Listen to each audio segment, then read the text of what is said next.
Bhojpuri film industry में वैसे तो मेल एक्टर्स का दबदबा रहा है, लेकिन अब एक्टर्स को भी पहचान मिलने लगी है और उनके नाम के कारण फिल्में चलने लगी है। बॉलीवुड में भी कई स्टार्स भोजपुरी फिल्मों का हिस्सा बनते आए हैं। यहाँ के दर्शकों का प्यार ही है जो अपने सितारों की फिल्मों को सफल बनाते हैं और इस इंडस्ट्री की ग्रोथ के इंश्योर करते हैं। भोजपुरी इंडस्ट्री के कई स्टार्स बॉलीवुड और टीवी जगत में जगह बना चुकी है। आइए आपको बताते हैं कि भोजपुरी इंडस्ट्री में वो कौन सी 5 एक्टर्स हैं जो फिल्मों के लिए सबसे ज्यादा फीस चार्ज करती है।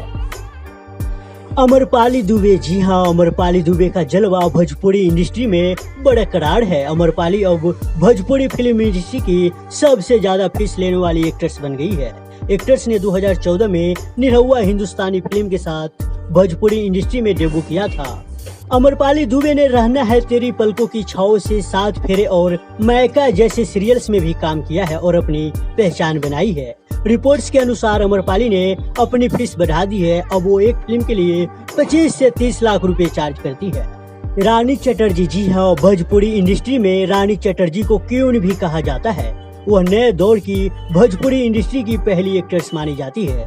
फिल्म ससुरा बड़ा पैसा वाला से डेब्यू करने वाली रानी को सबसे महंगी एक्ट्रेस भी माना जाता है। मीडिया रिपोर्ट्स के अनुसार उनकी एक फिल्म की फीस 20 से 25 लाख रुपए है। रानी ने रियलिटी शो खतरों के खिलाड़ी सीजन 10 में भी पार्टिसिपेट किया है। रानी चटर्जी ने पिछले साल MX प्लेयर की वेब सीरीज मस्तराम में भी काम किया है। काजल रघवानी। जी हाँ, काजल रघवानी भी भोजपुरी की पॉपुलर एक्टर्स में से एक है। उनकी जोड़ी खेसारी लाल यादव के साथ खूब जमती है।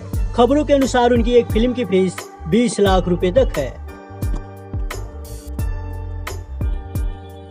अक्षरा सिंह। जी हाँ, भोजपुरी एक्ट्रेस अक्षरा सिंह की खूबसूरती और एक्टिंग के कायल लोगों की कमी नहीं है। अक्षरा एक फिल्म के लिए 15 से 20 लाख रुपए तक चार्ज करती है।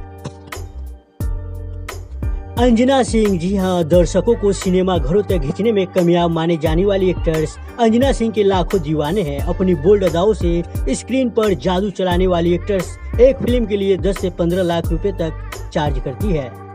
दोस्तों, वीडियो अच्छा लगा हो तो वीडियो को लाइक कर लेना और चैनल को भी सब्सक्राइब कर देना और कमेंट करके बताना कैसा लगा ये वीडियो।